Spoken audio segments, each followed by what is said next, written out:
The arrival at Thornhill Mansion, the grand estate of Thornhill Mansion, stood at the edge of the city, a monument to wealth and history.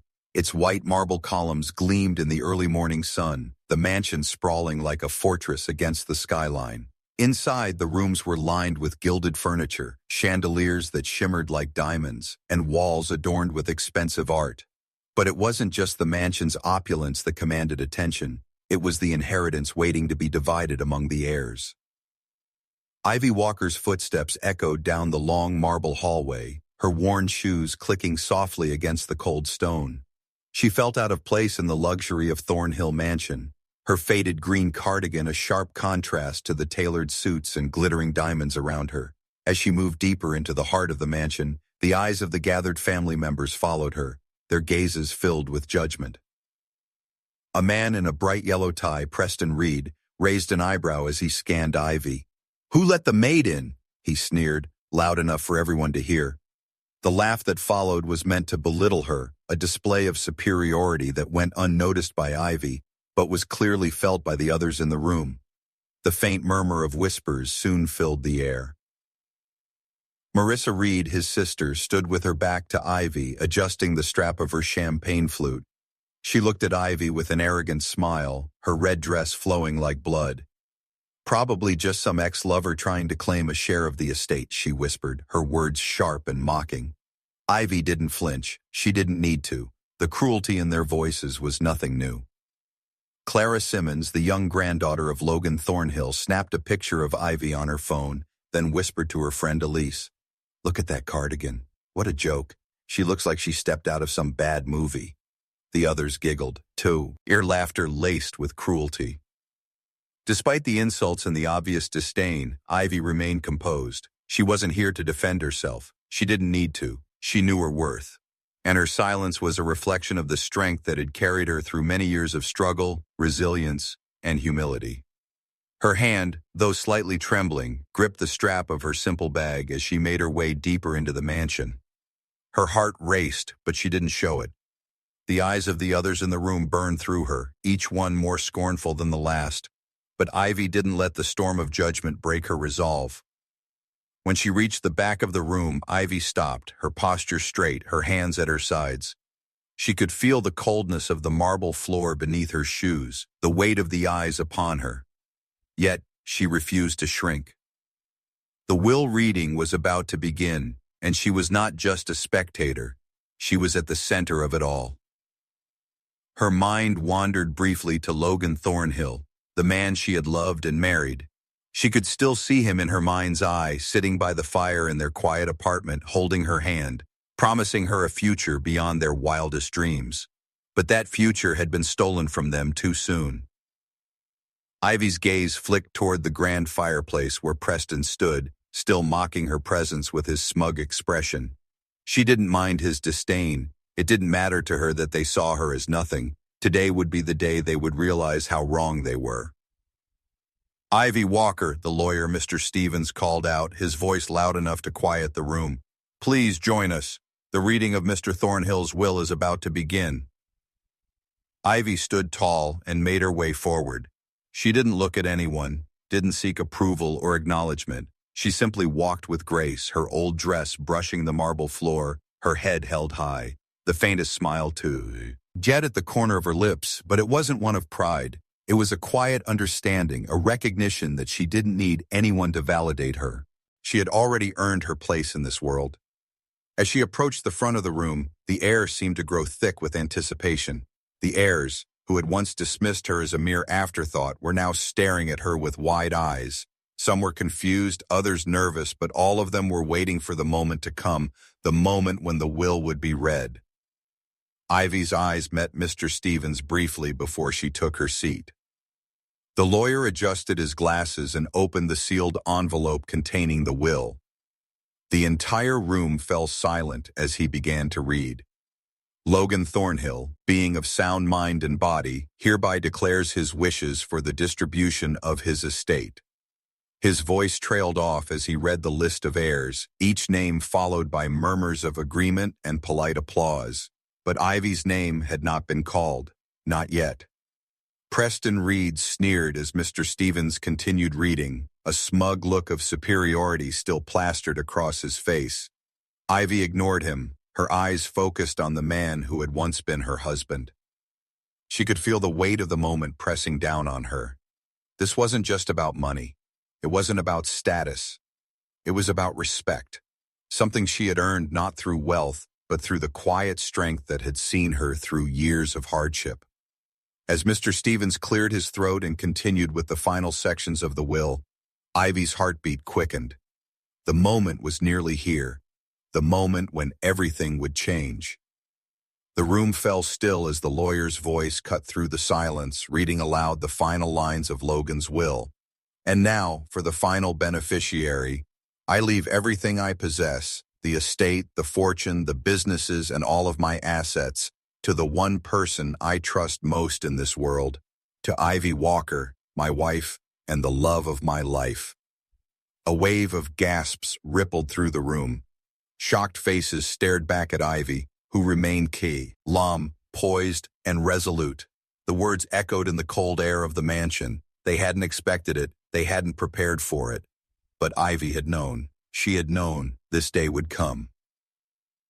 Ending line. And so the moment arrived, shattering their world, and Ivy stood unshaken, her silence louder than any words could ever be. The will's revelation. The room was charged with an electric tension, and Ivy could feel every eye on her. She hadn't expected anything less. After all, she had spent years underestimating herself, waiting for permission to exist in a space like this. But she wasn't waiting any longer. The will had been read, and now the room was filled with confusion, disbelief, and resentment toward her. The air felt heavy, as though the world outside had come to a standstill. Ivy sat motionless, her fingers lightly gripping the fabric of her bag, as if holding on to her strength. Her heart raced, but she betrayed no sign of fear, no hint of hesitation. She had already fought too many battles to let this moment be any different. Logan Thornhill's family, the so-called heirs of his fortune, were still recovering from the shock. The mockery that had once flowed freely from their lips had turned to bitter silence. They had expected to divide the riches among themselves, each one dreaming of the luxury they believed was their birthright. But what had just been revealed shattered that dream. Preston Reed, his face flushed red with anger, was the first to break the silence. He stepped forward, his footsteps echoing across the marble floor. "This can't be happening," he spat, his eyes darting from Ivy to the lawyer, as though hoping to find a mistake in the reading. "Ivy Walker? A maid? A nobody? How could Logan have been so blind?" His voice dripped with contempt. Marissa Reed, her icy eyes narrowing, placed her glass of champagne down with a sharp clink. "You're telling me that everything my father and I worked for is now in the hands of her?" she hissed, her voice carrying an edge of fury. She turned to the others, searching for solidarity. "This isn't right. She doesn't belong here." Ivy didn't flinch. She had heard it all before. The cruel whispers, the mocking tones, the dismissive glances. They thought she was a mistake in their perfect world, but she knew something they didn't. She had never been a mistake. She had earned every step she had taken, every inch of ground she had gained. The lawyer, Mr. Stevens, cleared his throat again, but no one paid him any mind. The heirs were too consumed by their outrage to hear him. Their resentment was thick in the room, a palpable thing. Clara Simmons, the granddaughter who had taken pictures of Ivy earlier, now stood frozen, her phone still clutched in her hand. "Did you hear that?" Clara whispered, almost to herself, her voice quivering in disbelief. "This must be a mistake." Ivy could feel the sting of their judgment, but she kept her gaze fixed ahead. She wasn't going to look at them. She wouldn't give them the satisfaction. She knew what they were expecting, some form of apology, some meek display of submission, but she was done with that. Her journey had never been about seeking their approval. Her journey had been about survival, about standing tall no matter who tried to knock her down. The lawyer's voice pierced the air again. "Please, everyone, this is not the time for outbursts. We must continue with the will reading." But the room was already in chaos. Preston Reed was pacing, his hands flailing wildly as he shouted, "This is outrageous! Logan was a fool! How could he—" Ivy stood up suddenly, interrupting him. She wasn't a woman of many words, but in that moment, She had had enough. She turned to face the room, her back straight and her head held high. Every person in the room stared at her, waiting for her to say something, waiting for her to shrink. But Ivy didn't shrink. "You've all misunderstood," she said calmly, her voice strong, but not loud. It didn't need to be. "I didn't come here for your approval, nor did I come here to be anyone's charity case. I came here because Logan loved me. I came here because I was by his side through everything, through the good times and the bad. And in the end, it was his choice to give me everything he had." The room fell silent. No one had expected her to speak. Ivy wasn't one to make speeches. She didn't need to, but her words cut through the tension like a sharp knife, drawing blood from the heirs' egos. Preston, who had been pacing angrily, froze mid-step. His jaw clenched and his eyes narrowed as he glared at Ivy. "So, what now?" he sneered. "Are you going to sit there and pretend that you belong? That this mansion, this fortune is yours to command?"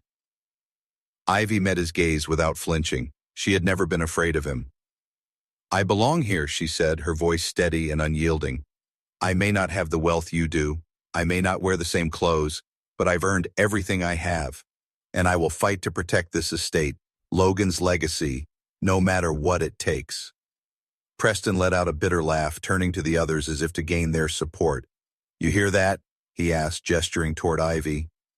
"This is a joke. She's a nobody, and she's here pretending to be in charge?" But Ivy didn't look at them anymore. She didn't need their validation. She had already proven her worth. She turned back to the lawyer, her voice steady.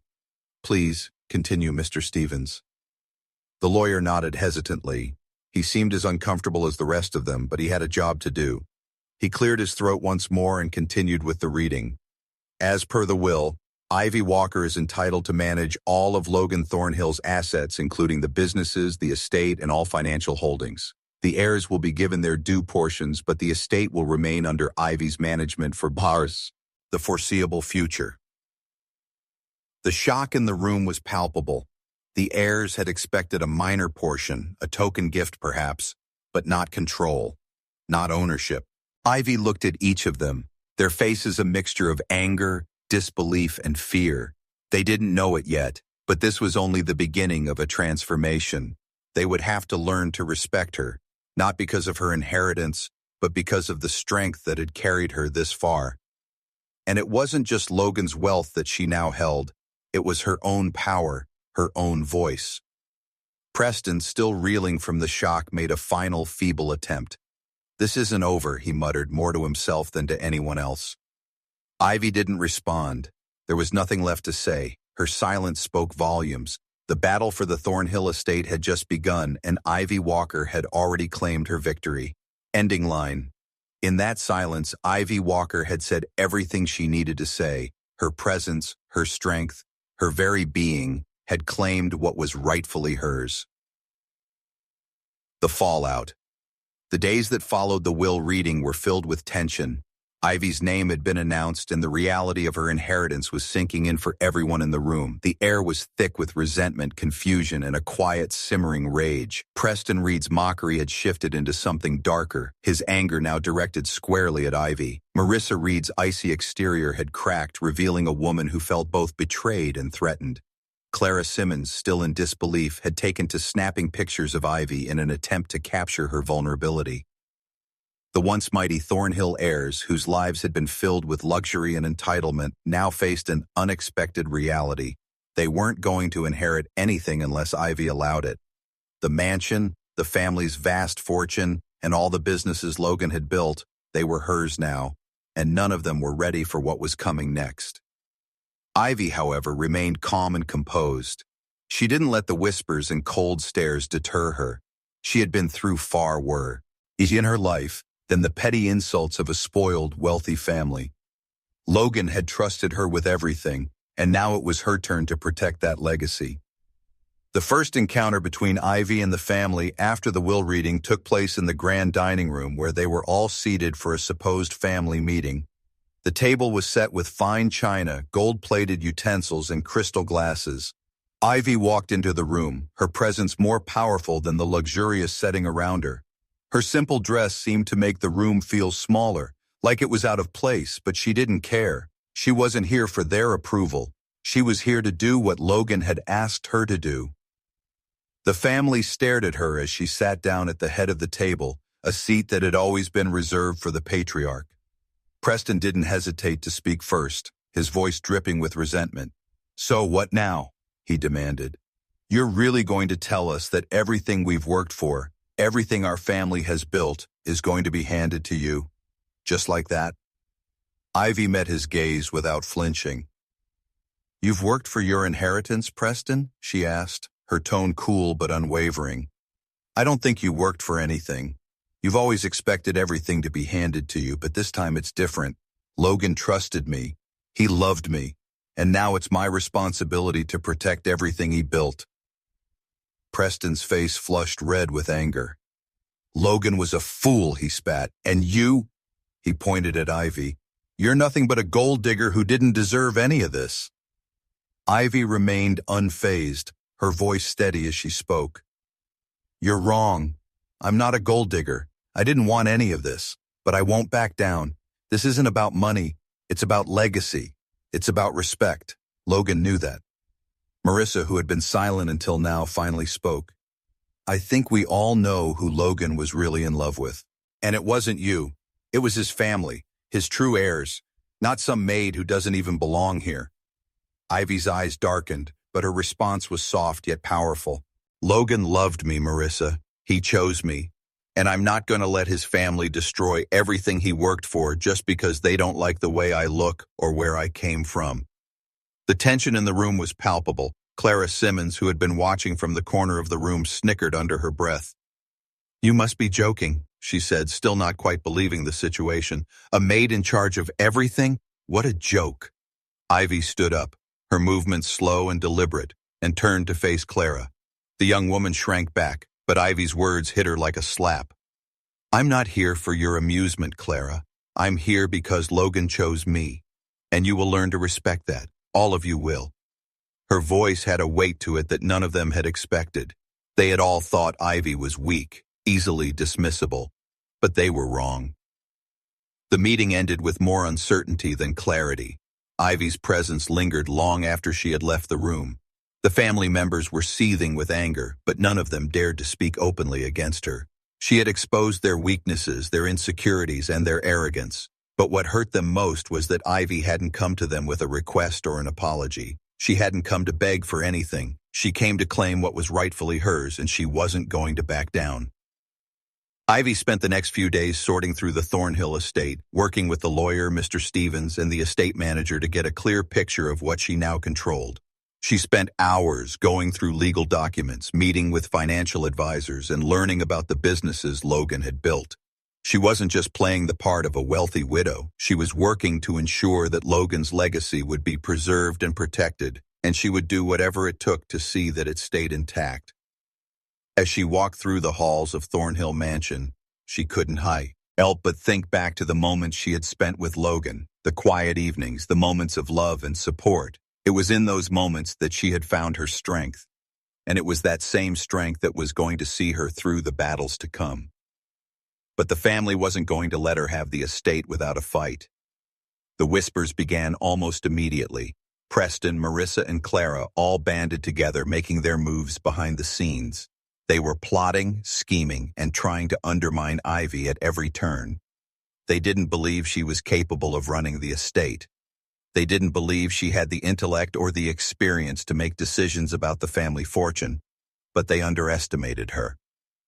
Ivy knew this was only the beginning. The first battle had been won, but the war was just starting.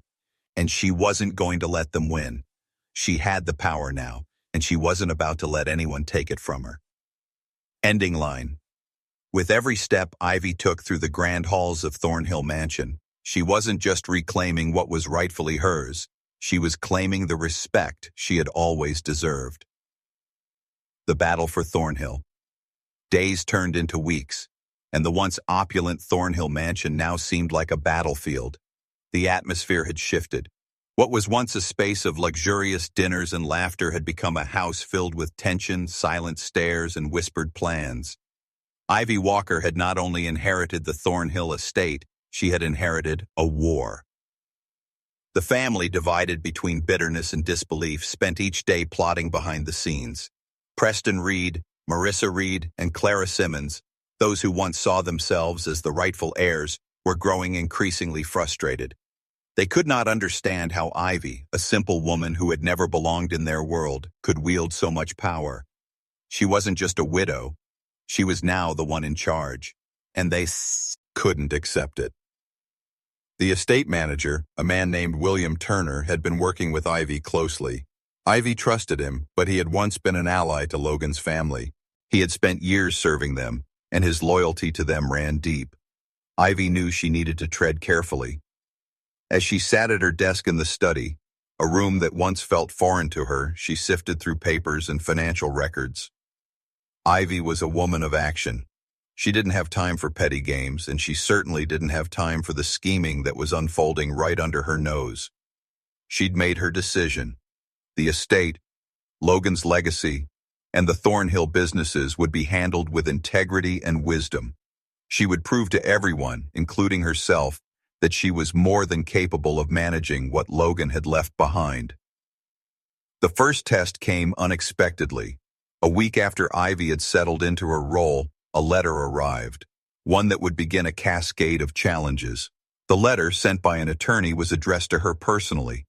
It contained a legal request for a meeting, asking her to review the terms of Logan Thornhill's estate in light of certain irregularities. The letter wasn't just a request, it was a challenge. Ivy knew what this was. This was the first strike from Preston and Marissa, an attempt to legally contest her inheritance. They were trying to claim that the will had been signed under duress, that Logan had been mentally unstable, and that Ivy didn't have the right to manage the estate. But Ivy was prepared. She had spent the last few weeks learning about the family's assets, studying the businesses, and, most importantly, learning everything she could about the legal matters surrounding the estate. She was no longer the quiet woman from the back of the room. Ivy was a force to be reckoned with. She called Mr. Stevens, the family lawyer, and arranged a meeting to discuss the letter. As they sat across from each other in the study, Ivy felt the weight of what she was about to face. This wasn't just about protecting the inheritance anymore. It was about protecting her dignity and proving to the world that she was worthy of everything she had inherited. "Ivy," Mr. Stevens began, his voice cautious, "the letter is a legal tactic. They're trying to intimidate you. Preston and Marissa think that by challenging the will, they can get the estate back in their control. They want to make you doubt your position." Ivy looked at him, her expression unwavering. "I don't doubt myself, Mr. Stevens. I doubt them. They think I'm weak. They think they can bully me into giving up what's mine. But they don't know me. They don't know what I'm capable of." Mr. Stevens nodded, his face serious. "You're right. They underestimate you. But you need to prepare for a long battle. Legal challenges like this can drag on for months, even years. The longer you stay in this fight, the more it will cost." "I'm not backing down," Ivy replied. "I will fight this with everything I have. But I don't want this to be about money. I want to keep the Thornhill legacy intact. Logan wouldn't have wanted any of this chaos. He trusted me, and I'm going to prove to everyone that his trust wasn't misplaced." The conversation ended with Ivy feeling more determined than ever. She had learned early in life that nothing was handed to her. Every victory she had ever earned came through hard work, grit, and perseverance, and this would be no different. The next morning, Ivy summoned the family to the grand hall for a meeting. She had made her decision. She would not wait for them to come to her. She would take the reins of the estate and make it clear that her leadership was not to be questioned. The family entered the room one by one. Preston and Marissa's faces were hard, their eyes filled with barely contained rage. Clara looked on with quiet disbelief, still not fully understanding the gravity of the situation. "I've called this meeting to make one thing clear," Ivy began, standing at the head of the grand table. Her voice was calm but powerful. "This estate belongs to me, not because of my relationship with Logan, but because I am the rightful heir. You are all entitled to your share, but you will respect my decisions as the head of this family's legacy." Preston scoffed, crossing his arms. You're delusional if you think any of us will accept this. You're nothing but a poor woman who got lucky. We'll take this to court, and we'll win." Ivy met his gaze, unflinching. "You can take it to court, Preston. You can waste your time and money, but understand this. I won't be bullied. I won't be intimidated, and I will never give up what Logan left me." Marissa's eyes flashed with anger. "You think you can control all of this?" she hissed. "You'll never be able to run the businesses. You'll never be able to handle what Logan built. You're nothing." Ivy took a deep breath, feeling the weight of their insults, but she didn't flinch. "You think I'm nothing? Then let me show you what nothing can do. I'm going to prove to you, and to everyone, that I can do more with this legacy than you ever could. You've been handed everything your entire life, but now it's my turn. And I'll prove that I'm worthy of every piece of it." The room was silent for a moment, the weight of Ivy's words hanging in the air. Then slowly, one by one, the family members stood, their eyes filled with anger, resentment, and disbelief. But none of them said a word. They couldn't. Ivy had drawn a line in the sand, and they knew that crossing it would come with consequences. The battle for Thornhill was far from over, but Ivy had made it clear she wasn't just going to fight for the estate, she was going to win. Ending line.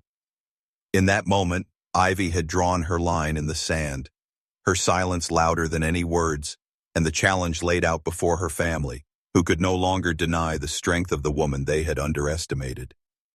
The moment of reckoning, the battle for control of the Thornhill estate, had escalated. Quickly, what began as a quiet legal challenge had transformed into a full-fledged war. Ivy had been prepared for resistance, but the ferocity with which her in-laws fought back was something she hadn't fully anticipated. The family's pride had been wounded, and that was a dangerous thing.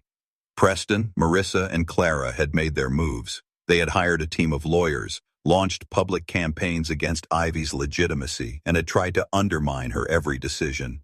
The media had caught wind of the family drama, painting Ivy as the villainous widow, the woman who had taken everything from them. But Ivy, unshaken, had stayed focused. She wasn't interested in defending her name to the world. She was here to defend Logan's legacy and protect the estate he had built.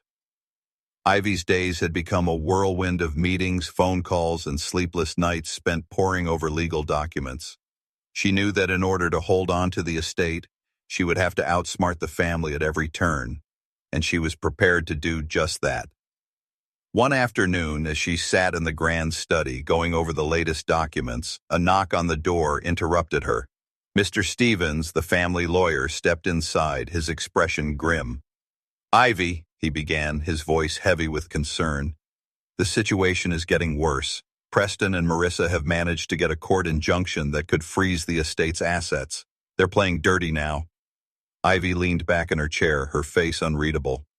"What are they planning next?" she asked, her voice calm but filled with determination. "They're trying to claim that Logan's will was forged, that it was signed under duress. They've even gone as far as to say you manipulated him into giving you everything," Mr. Stevens said, his brow furrowed in frustration. "They're pushing the legal angle hard, Ivy. They want to destroy your credibility and take the estate from you." Ivy felt a familiar fire stir inside her. She wasn't going to let them tear down what Logan had worked his entire life to build. "They want to play dirty?" she said, standing up and looking out the window at the sprawling estate. "Then I'll play dirtier." She had spent her entire life fighting for respect, fighting against the odds. She wasn't going to stop now, not when everything she had worked for and everything Logan had trusted her with was on the line. She knew this wasn't just about money. It was about standing up for herself, for Logan, and for what they had built together. "I need to find a way to counter their attack," Ivy said, her voice sharp with resolve. "It's time to stop playing defense and start taking control." Mr. Stevens nodded. "We can go public with the truth. We can show that Logan's will was legitimate, but we'll need proof, Ivy. We'll need something concrete to shut them down." Ivy thought for a moment.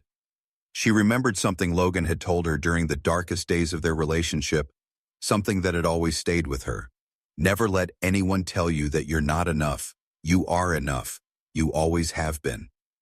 She wasn't going to let Preston and Marissa steal her victory. She wasn't going to let them discredit Logan's memory. She had something they didn't. The truth. I'll go to the bank, Ivy said, a plan forming in her mind. I'll get the financial records. If Logan made any changes to his will in the last year, I'll find them.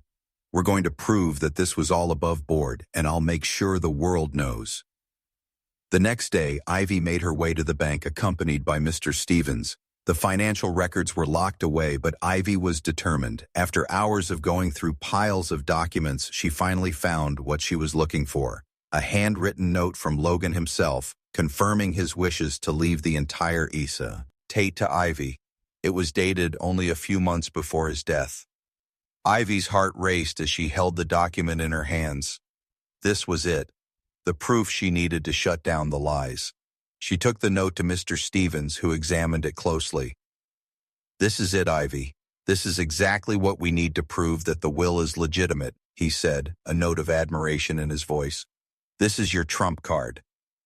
Ivy felt a sense of vindication wash over her, but it was short-lived. She knew that this wouldn't be enough. The family wouldn't back down easily. She needed a plan, a way to turn the tide in her favor, and she needed it fast. The next day, Ivy took the note to a press conference. She had made the decision to go public with the truth, to stand in front of the world and show that she wasn't the villain they had painted her to be. As she stood before the cameras, Ivy's hands were steady. Her voice was clear and unwavering as she spoke.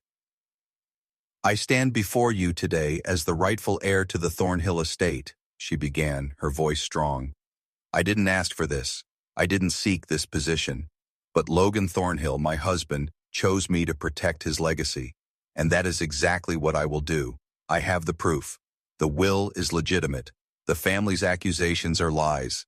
And I won't let anyone take away what Logan and I built together." The cameras flashed, and Ivy felt the weight of the moment.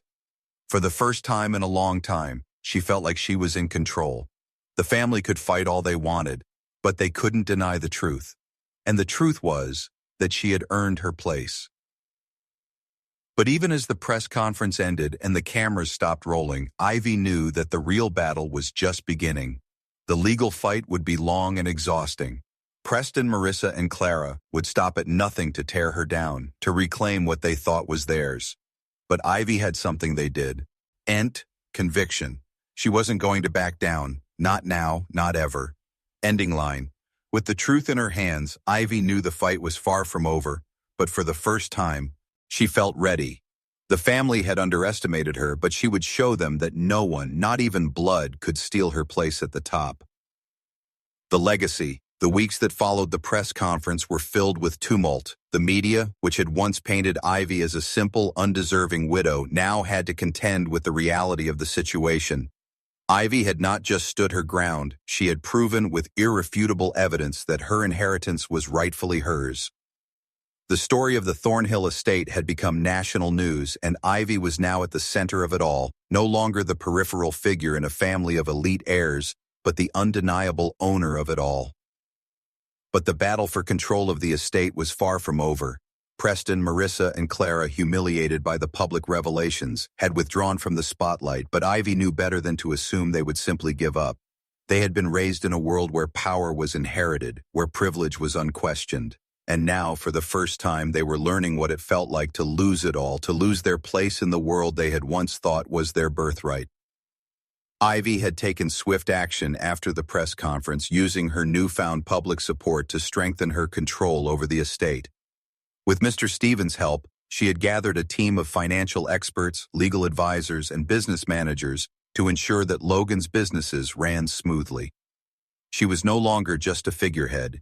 She was actively making decisions, sitting in boardrooms, and ensuring that Logan's legacy, his empire, would remain intact just as he had intended. Each day brought new challenges. The financial difficulties of running such a vast estate were greater than she had imagined. The pressure was immense. There were still legal hurdles to clear, debts to pay, and unscrupulous competitors seeking to take advantage of the turmoil surrounding the estate. But Ivy had made a vow to herself. She would rise to the occasion just as she always had. She wasn't going to let anything destroy the life Logan had built, the family they had created together, and the home they had shared. One evening, Ivy sat in the study, surrounded by legal documents and financial reports. The weight of the world seemed to be pressing down on her, but she didn't mind. She had faced much worse in her life, and this too, she would face head-on.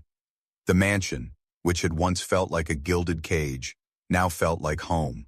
Every corner, every room, every hallway held memories of Logan, memories of their love, their quiet moments, their shared dreams.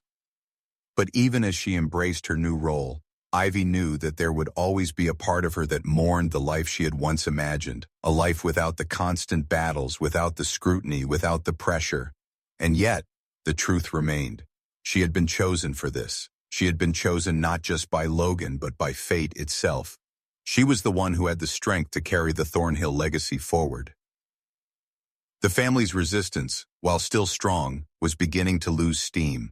Preston had attempted to challenge Ivy's decisions in court, but his case was weak.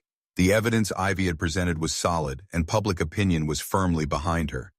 Marissa, ever the image-conscious socialite, had begun to withdraw from the fight, realizing that continuing to publicly oppose Ivy was doing her more harm than good. Clara, who had once mocked Ivy's appearance, was now silent, her social media presence carefully curated to avoid controversy. And yet there was still one remaining challenge: the family name, Thornhill. It had been synonymous with wealth, status, and privilege, and Ivy knew that if she was going to truly claim the legacy Logan had left her, she would need to transform Thornhill's reputation. And she couldn't simply maintain the status quo, she had to redefine it.